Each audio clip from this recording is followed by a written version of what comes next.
once you commit to it, then it's all about just making it happen. The commitment's really the hard part.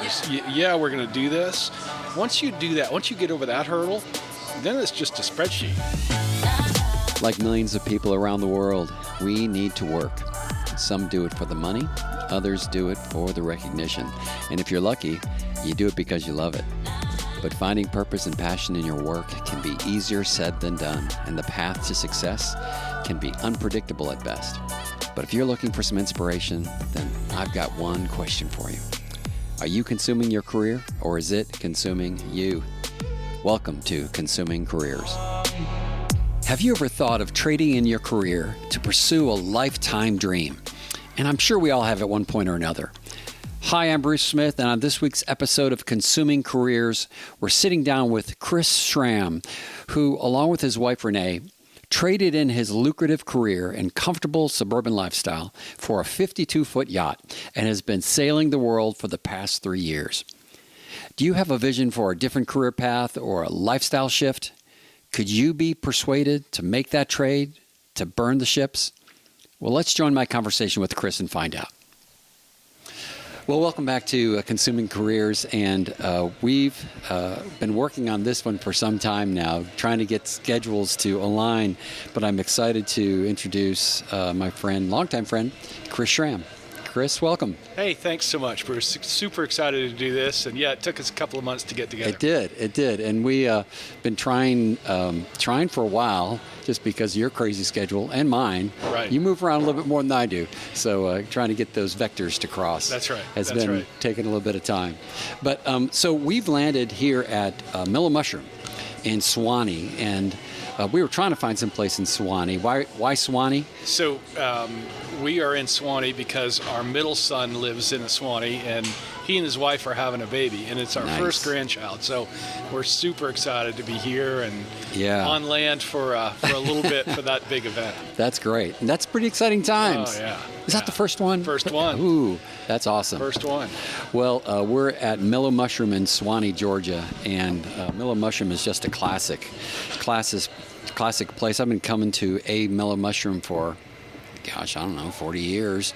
They've been all over Atlanta. Right. You know, this one's relatively new, but it's just an awesome pizza place and kind of funky. Looks like it spun right out of Woodstock at some point.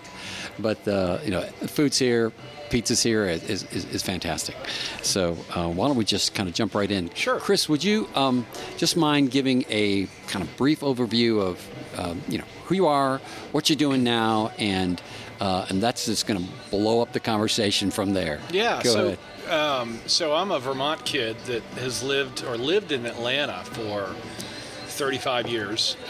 Met my wife Renee in Atlanta back in the 80s. Yeah. She had moved around a lot as a kid. Her dad got transferred all over the place. So she pretty quickly said, "We're never moving." And so we stayed here for a long time, raised 3 boys in Atlanta, and we're here until 2020. And it was time for a sort of for a change. I had a great career. Got asked to move a few times. Didn't do it. Yep. We're always able to stay. Renee used to say, if you can't find a job in Atlanta, there's something wrong with you. She's probably right. Yeah. But I traveled a lot, did the corporate gig for a long time, and then 3 years ago, we had, before we got married, we had agreed that we would retire and be on a boat. And we didn't know exactly what it would look like. Really? But that plan sort of happened before we actually even got married. And about 10 years ago, I was pretty disenchanted with career. Mm-hmm. And she's like, you ought to figure out how to make this happen. And so we started sort of thinking about it. And now, when you said that at the beginning, like, hey, married for a while and then be on a boat, like, was that like, yeah, maybe, sounds cool, but was it like, I'm going to be on a boat one day?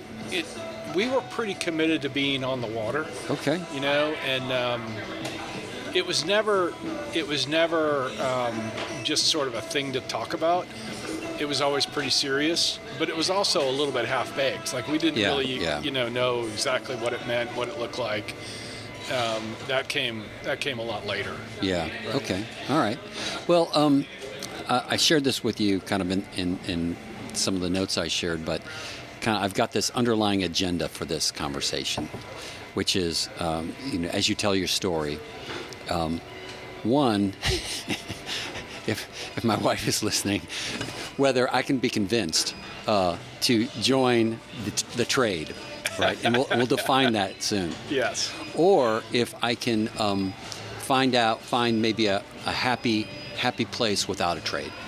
Okay. And I think that's kind of a question that anybody that listens to this conversation is thinking, like, is this for me? Is this something that I can do? Right.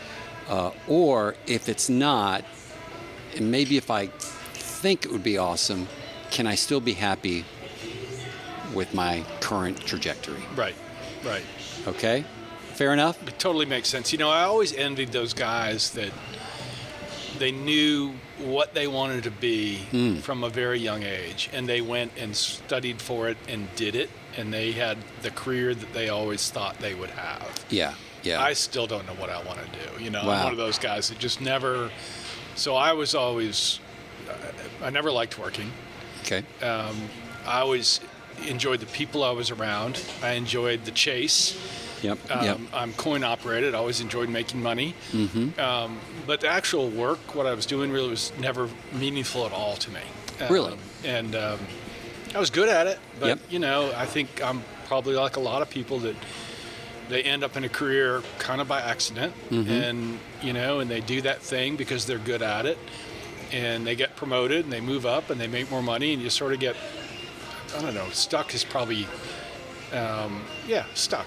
Yeah. In that place. And then you realize, well, maybe this isn't for me, but then it's kind of too late. Well, you feel like it is. Yeah. It's not, but you feel like it is. Right. The other group of people that I admire are those people that break the trend, like that are like, you know what? I'm going to go. I had a friend at Hewitt years ago, and he is. I can't think of the name of the school, but it's the school that's downtown in Decatur. It's a private high school. Okay. And he just decided he was going to be a math teacher. Wow. Took a huge cut in pay and became and that's what he wanted to do. And yeah, that's great. Yeah. Okay, so you've made a pretty big shift in your life. So can you summarize that? Like, what is that shift, and where did you end up? So we like I was saying, we agreed years ago that we would retire on a boat, and around 2012, I had a really difficult time in my job. Okay. And I was pretty disenchanted, and I said to Renee, I was like, I got to do something about this. And she really was kind of sick of hearing me complain, I think, and said, look, we talked about doing this, figure it out. So we started researching what it would look like to live on a boat.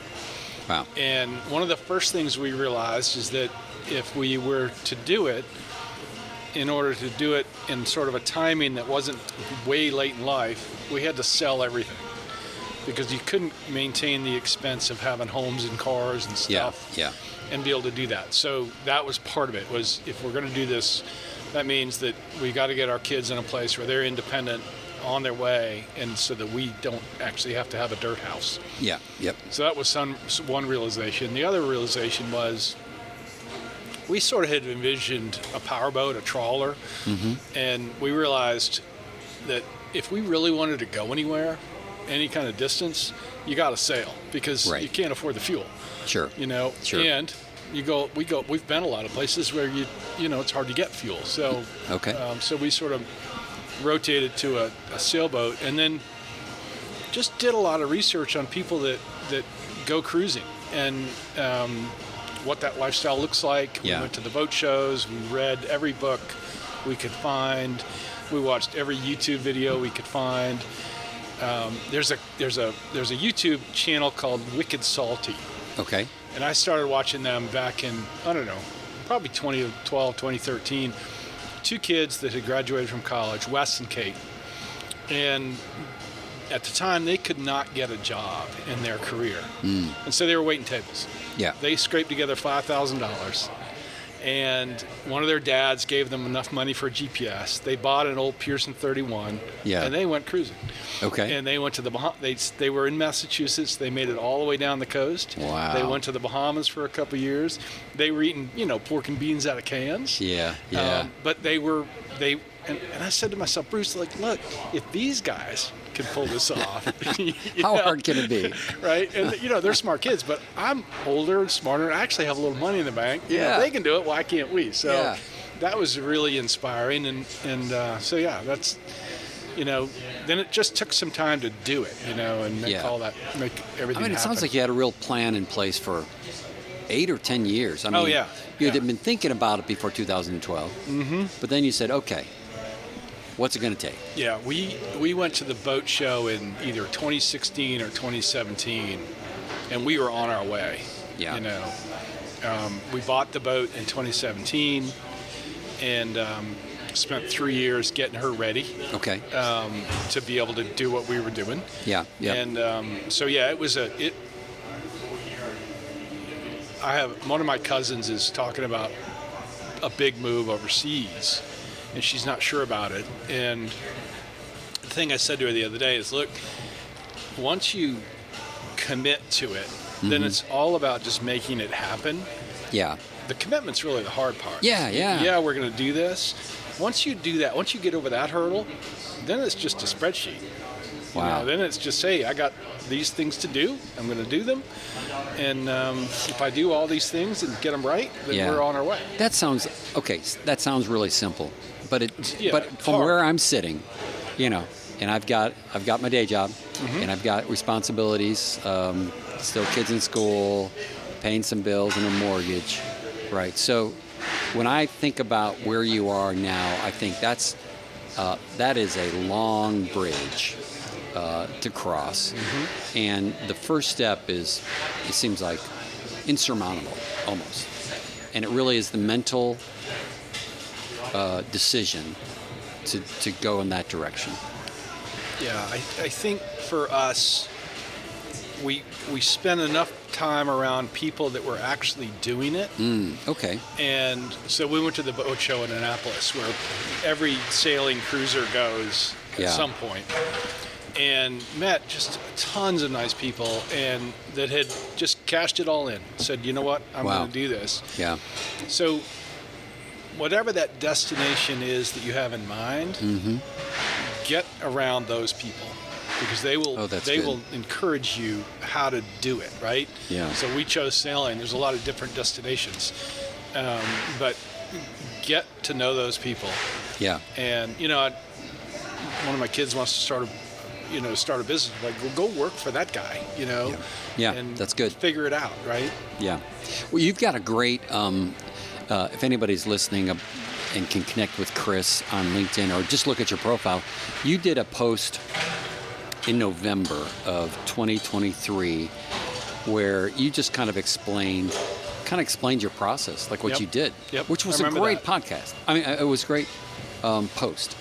And in there, you described several steps. I mean, I've got a copy of it here. But one of it was cutting your expenses by 80%. We did that.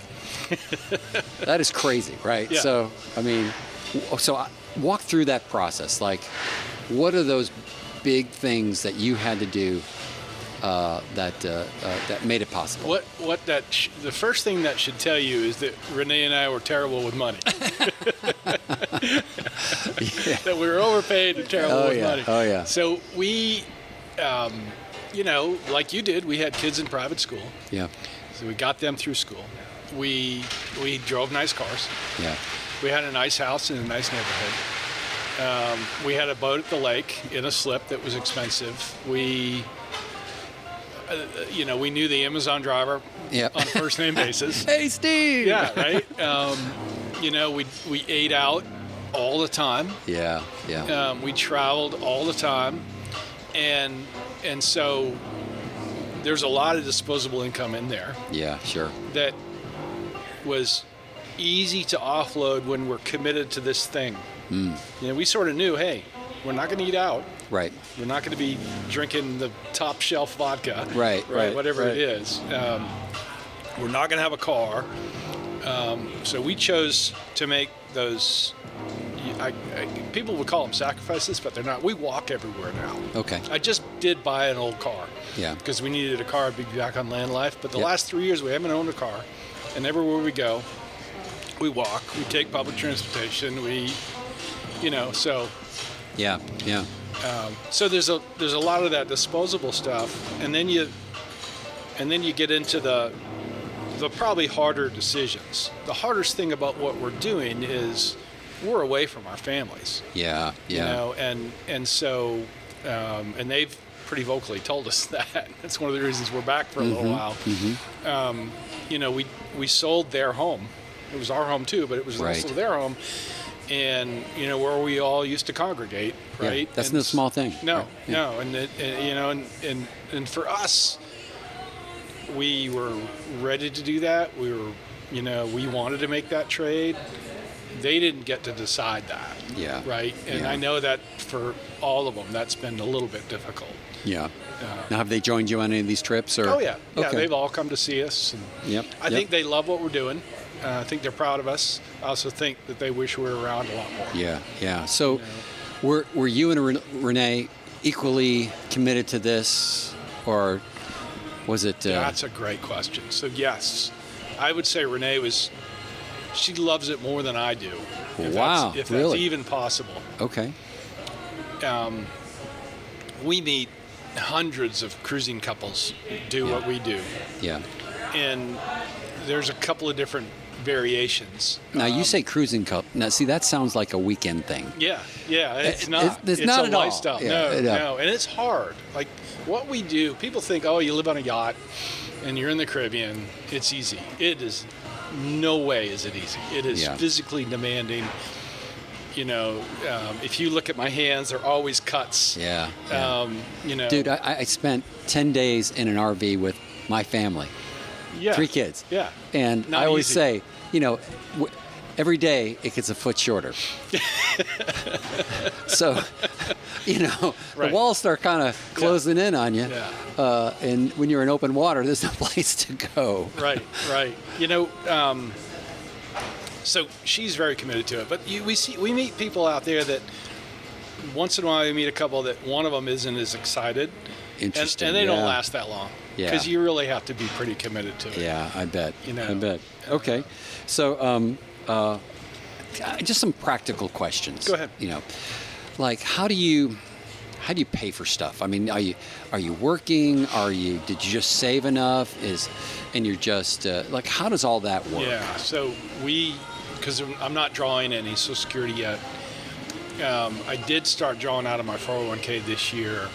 The first 3 years, we just socked money away and lived on savings, and so we've had basically until middle of last year no income. Yeah. For the last 3 years, and just drawn savings, and we have a budget app. Every expense goes in that budget app. Mm-hmm. We track everything very carefully. The boat is a big expense. I bet. Food's a big expense, and those are insurance. Yeah. The other sort of thing. What about healthcare? What do you do about healthcare Well, issues? we don't. I'm a guy that paid a lot of taxes over a long time. Mm-hmm. Yeah. So we haven't had an income for 3 years. So we're on the Affordable Care Act. Okay. So we have health insurance that's subsidized by all you taxpayers out there. Okay. And like I said, I paid my share for many years, and I don't feel bad about that. But that's the only way we could do it. We were on COBRA when I left my job, and it was, and that's usually pretty expensive. $15,000 a year. Yeah, it's expensive. That's crazy. Yeah. So what happens if someone gets sick? Well, I did. Okay. So we have this. We have basically a catastrophic health insurance plan.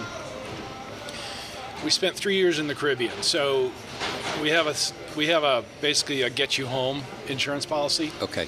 that will, repatriate you if you're in the hospital or if you have an accident. So that's and that's a few $100 a year. It's not a big deal. And then we have a health insurance plan here in the States, and it's an HMO in Florida because our residence is Florida now. Okay. And so you go to their list of docs and they take care of you. Gotcha. Any crazy stories from a trip where, maybe a storm? I'll tell you what, because one big storm out in the middle of the Atlantic, and I'm done. I'm cashing in. I'm going home. Have you had those kind of events where you're like, I don't know if this is for us, or that was a little too close of a call? Yeah, no, but there have been times when it's been really hard. So hard in what way? Well, so I'll give you the most recent. We sailed back this year. We left Bequia, which is down by Grenada and St. Vincent. Okay. And we sailed back to the States, and it's 2,000 miles. Yeah. And we did 1,100 of it, 1,200 of it nonstop. How long does that take? It took us, 7 or 8 days. Okay. And just north of Puerto Rico, we had 30 hours of 10-foot seas on a short period, which means they're coming every 5 seconds. Yeah. And we were just getting hammered. Yeah. We had a good friend of ours on board, Andy, as crew, so there were 3 of us on board, and it was really a very, very difficult 30 hours because you've got water coming on the boat, you've got, you got to hold on, you're gonna get tossed. Yep. It's hard to eat, it's hard to do anything. That was a really tough 30 hours. Wow. Renee and I had 48 hours that were similar going the other way, kind of the same place, north of Puerto Rico, in 2021, where we had 25 knots, 30 knots of wind, and 12-foot seas for 48 hours. Oh my gosh. And we were going into it at that point, so we had 3 feet of water coming over the bow every 8 seconds. Yeah. And you're wet, you're cold, you're tired. And there's no sleeping. No, you try. I always make somebody go to sleep because you have to get some rest, or at least go rest, close your eyes. But those are hard, and you say to yourself at the end, I'm not doing that again. And then, 2 weeks later, you're ready to go. Yeah, because the sun comes up tomorrow. Yeah, that's right. And it's another beautiful day. Yeah. So we haven't had anything, and I've never felt like we're in danger. Yeah. We have a big old sailboat. She weighs 60,000 pounds. Okay. She's solid, and you feel it when you're at sea. You get tossed around, but she's going to take it. Yeah. Well or better than you. We carry a life raft. We carry all our safety gear. I'm Mr. Safety. So okay. We've never felt like we're sort of really in danger. Good. When you think about the decision to kind of do that, to kind of really 180-degree change lifestyle, did you perceive it as more of a push away from something you didn't like, or a pull to something greater or different or adventurous? That's a really good question. Definitely a pull. Okay. But that's not to say I wasn't ready to hit the escape button. Yeah. I mean, I had worked for 40 years. Started full-time jobs when I was 12, Yeah. And never really took any breaks, and just, had, like you do, hard, big jobs. Right.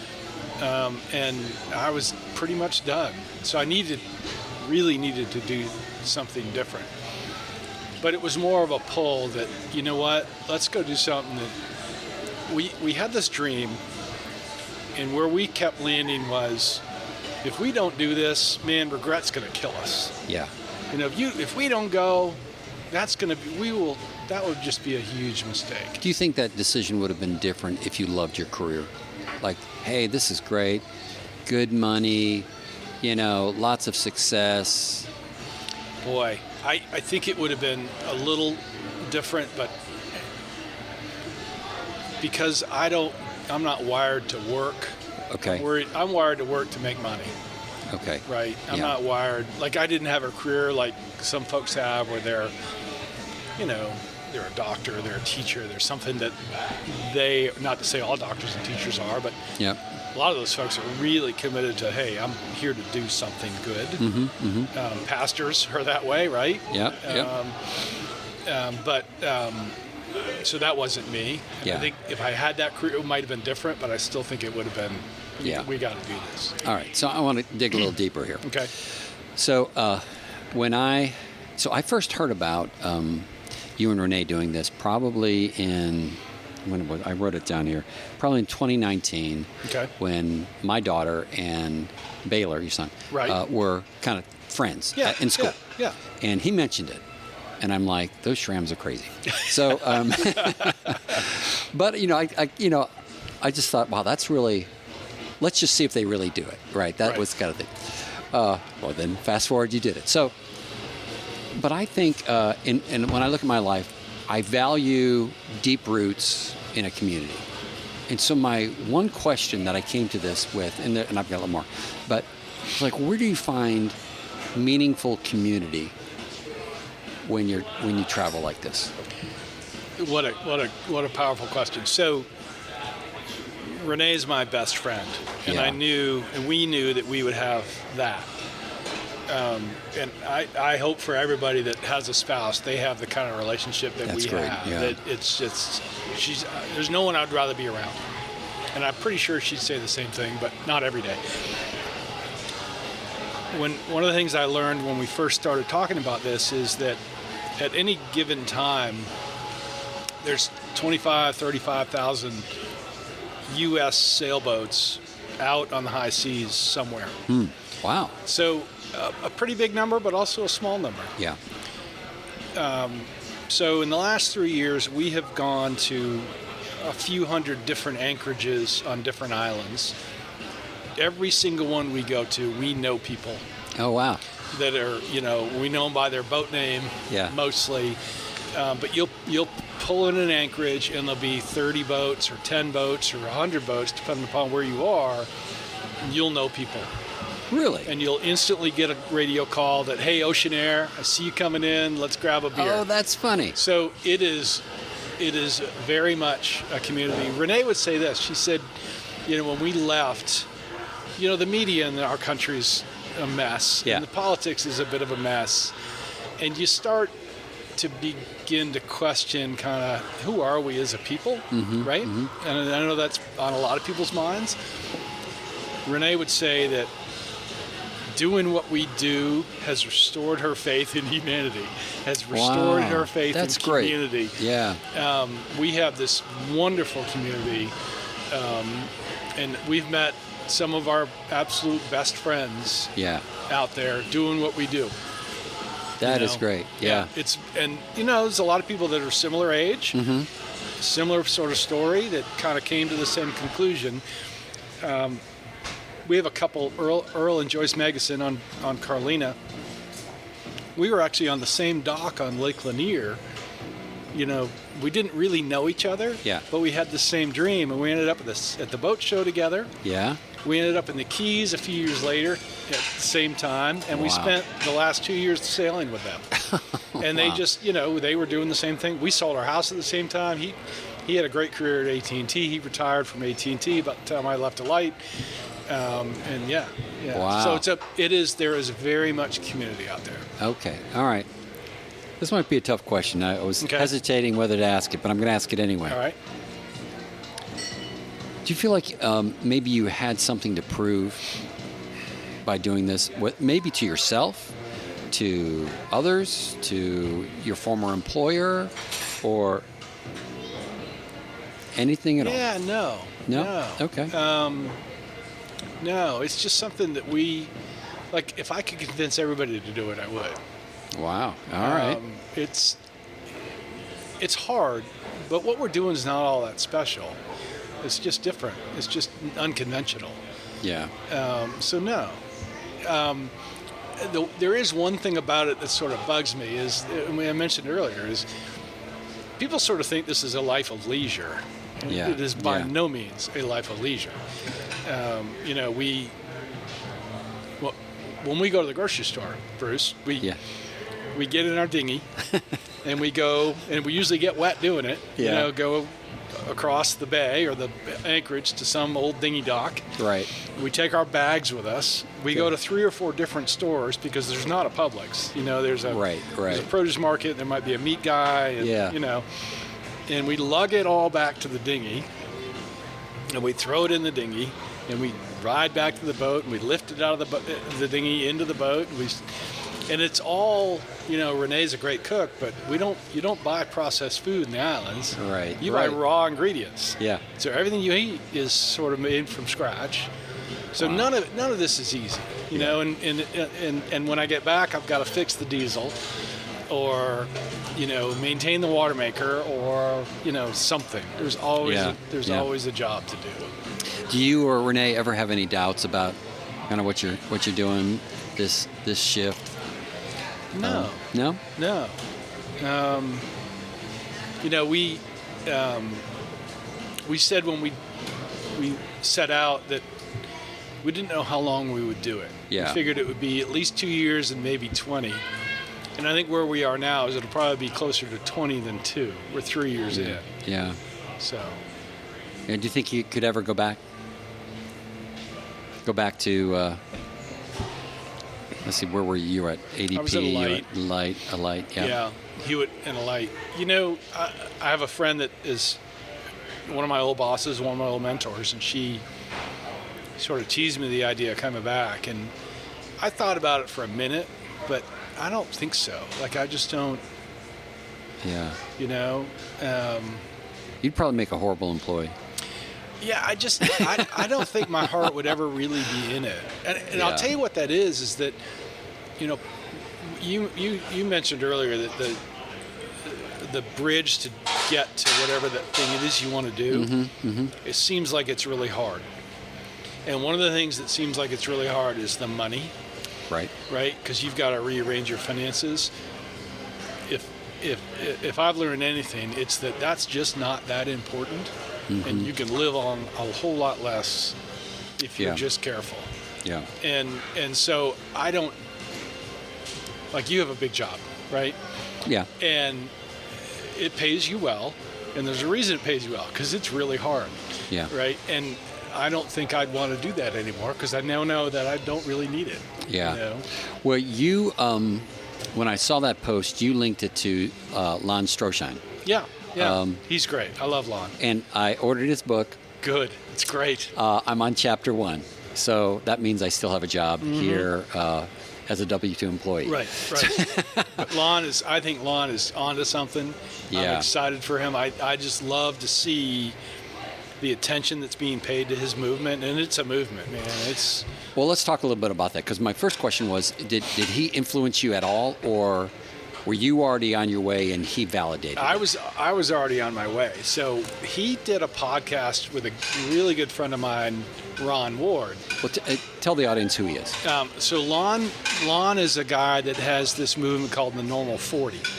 And his thing is, if you're stuck in that corporate job, and he had a really good corporate job, if you're stuck in your corporate job and you want to do something different, you got to make a move. You got to do something and make a plan. And so he's now out. He made a jump maybe 18 months ago away from the corporate job, and he's now out. His vision is to impact 1,000 people to make a change. Yeah. I think he's probably way past that at this stage. He probably is.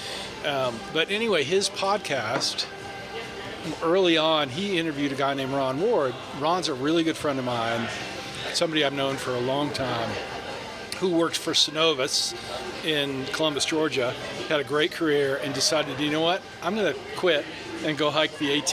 Okay. And he did it. Nice. And Lon interviewed him when he was on the trail. Okay. When they got to know each other, and Ron nicely said, hey, you ought to talk to my friend Chris, because he's also done a little, something a little, sort crazy. Let's just say crazy. Unconventional. And so so that's how I got to know Lon. Yeah. And I love what he's doing. I've introduced a few people to him, and I hope they're listening. I can tell they're listening. Yeah. Well, to stay on the boat theme, so you've literally burned the ships, right? So there may not be any kind of going back. to what you had. Yeah, that's right. Yeah. Any consequences from that you? Yeah, that's a great question. So we have this grandchild coming, and it would be really nice to have a house here in Atlanta because my kids are here, and I'm going to have a grandchild here, and I don't actually now have the financial means to do that.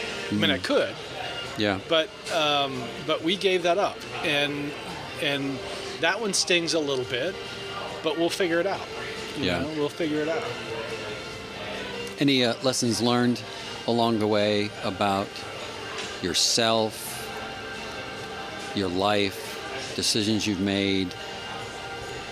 The fear of the change. Yeah. I blew it way out of proportion in my mind. That we couldn't survive on less money, that we would be, that we would struggle, that we couldn't make the changes we needed to make.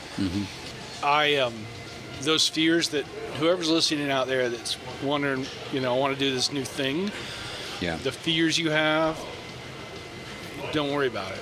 You're going to work it out. And I think one of the things I realized is that, I spent 40 years being successful. That doesn't turn off, right? You're going to be successful in whatever you do. Andy Stanley, probably 6 or 7 years ago, we're in church and listening to Andy Stanley talk, and it was during a little bit of a downturn, and he said something to the effect that, look, the folks in this audience are worried about losing your job, and and this is North Fulton, right? Yeah. And he was like, one of the wealthiest. Yeah. He's like, dude, you got nothing to worry about. You're never going to be on that list of people that are hungry. Yeah. Your job is to help those that really do have something to worry about. Yeah. So I sort of realized, we're going to be fine. We'll figure it out. And Renee was really a big impetus to that too, because I was worried, I was nervous, and she's like, heck no. We're going to figure it out. Yeah. Wow. That's great. Yeah. So what was kind of the biggest surprise, or were there any big surprises that, after doing it for, say, a month or 2 or 3, any big realizations? Yeah, a couple things. One is that all that stuff I was worried about around the job didn't matter. And that took probably 6 months. Yeah. To really sort of unwind from that, I don't know, the chase, whatever it was, whatever you call it, that was meaningful in life, because it's just not, Yeah. And Lon says this, that if you leave tomorrow, you've been forgotten by Friday, and it's true. Yeah. Unfortunately, it's true, because everybody's going to move on. That's thing one. Thing two is that my politics have changed pretty significantly. Really? I was your typical pull yourself up by your bootstraps. I mean, I was, raised in the 70s where you work hard and you get an education and you do all the right things. Yeah. And if you do that, you succeed. Yep. That's not actually true for everybody, and it's especially not true for everybody now. And so I think I have a lot more compassion for folks that are struggling, and because it's not all them. It's not, the circumstances to be successful in the U.S. or anywhere in the world today. It's hard, and it is. And so I think I think differently about social programs and stuff like that. Yeah. Than I ever did before. When you think about, think of a day over the last couple of years when you've been traveling, whatever you're doing, and you look back at your day and you say, man, that was an awesome day. What does that look like? So my friend Earl, who we spent the last 18 months with on our boats, and we basically spent every day together. Yeah. He'd get on the radio, it was late at night, and he'd say to the whole Anchorage, hey, we live here. Yeah. And wherever we were, we had been on some beach, or we had gone to see some museum or the sugar plantation or the rum distillery. Yeah, you know, or we had spent the day cleaning the bottom of the boat and scrubbing, you know. But the sun goes down, you're in a beautiful place. Hey, we live here. And it's just, you know, it was a gift. Yeah. It was just a gift. That is amazing. That's awesome. Do you think making this shift is for anyone or everyone? Or, like, can anybody do this? Not anybody can do what we do, but anybody can make a shift. Anybody can, barring health issues. So health is so important, right? Yeah. I think anybody can change their life, can adjust their circumstances to do, I don't know, something more fun, something more fulfilling. Yeah, yeah. That's probably not fair. That's probably not true at all.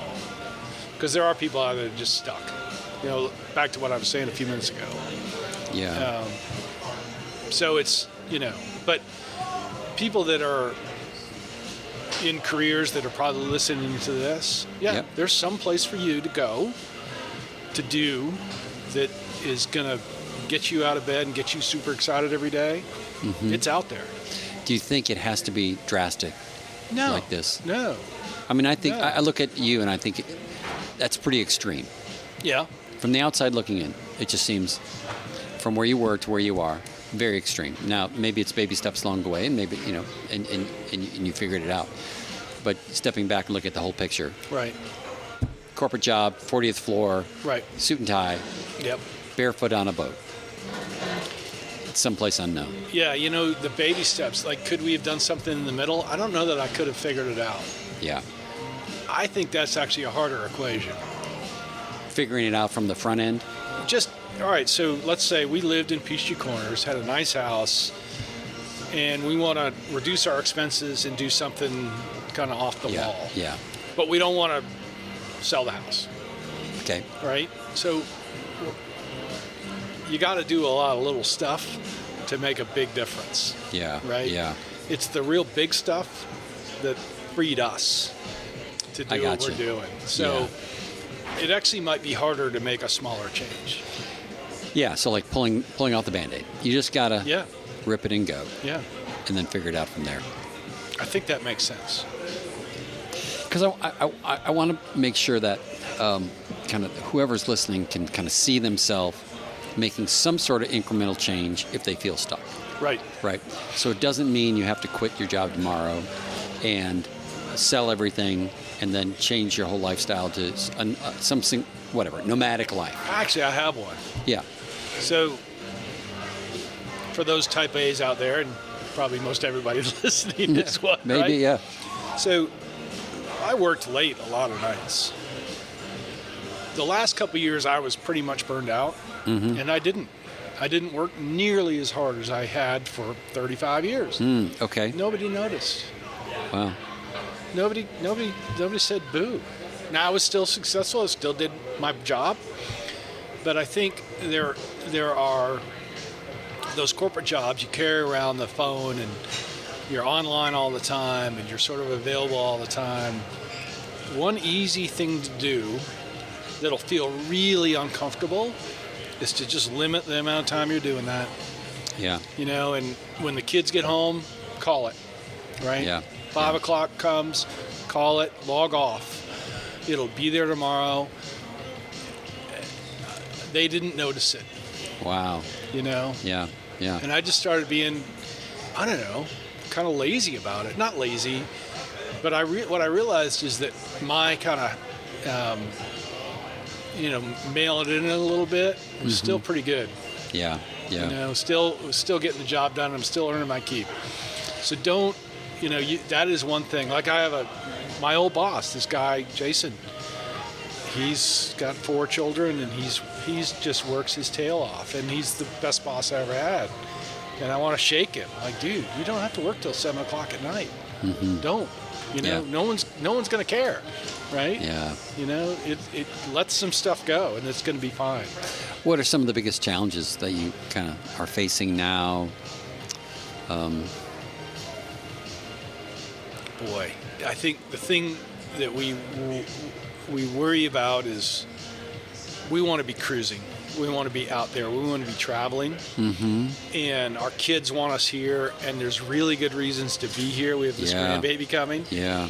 And so we're trying to figure out how do we balance all of that and get the most of what we should, right? Yeah. Because, we're going to have this grandbaby, and we want to watch her grow up and be part of her life and be present.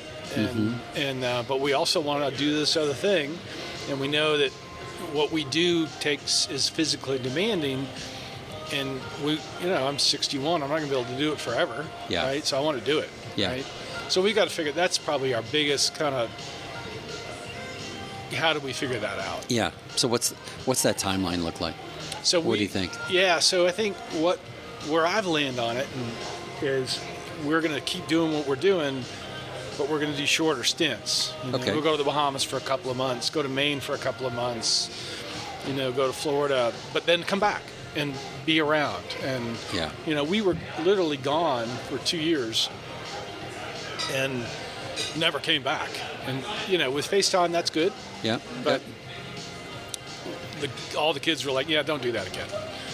So do you find it difficult to feel present when you're here on land? No. Okay. No. I mean, we've been staying with Harrison and Amy for the last 4 days, and I'm loving it. Like, that's great. Yeah, our other kids are around. Like, I'm loving it. So you don't have this FOMO? No. Of the boat? No, because this is so cool. Yeah.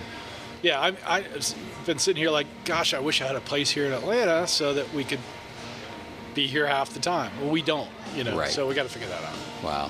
That's really, really awesome, man. Yeah. I mean, Crazy nice problem story. to have, right? Yeah. So I'm gonna land this plane here. Okay. And I still have questions about like work because, I honestly believe, we were made to work. We were created to work. Right. Right. And to flourish and to create value. Like humans are the only creatures that can create value. Right. Where do you see yourself in kind of that economy? How do you feel like you're creating value? Is there a giving back component to what you do? It's such a good question. So we are making a change this year. We both are in the process of getting our captain's licenses. Okay. And so we're going to do a yacht delivery business. Yeah. Where we help people move their boats. We're going to do a little business where we help people do what we're doing and sort of do some training. Mm-hmm. And need to make a little money. So, sure. So that's one thing for sure. Yeah. That we want to do. I was having that conversation today with a friend of mine over lunch about, because they have a yacht. They bought a yacht. They bought a cat. Yep. I don't know how big it is, but they had it delivered, and I don't even know where they got it, but it came over the Atlantic, and it just got it last fall, I think, last summer. So that's I'm like, man, that sounds like a great job. Oh, I've got a friend that's doing her third delivery right now. She just flew to France. Yeah. And they're going to sail it home. Yeah. And you're sailing a brand new boat, but everything's covered in plastic, right? You can't touch it.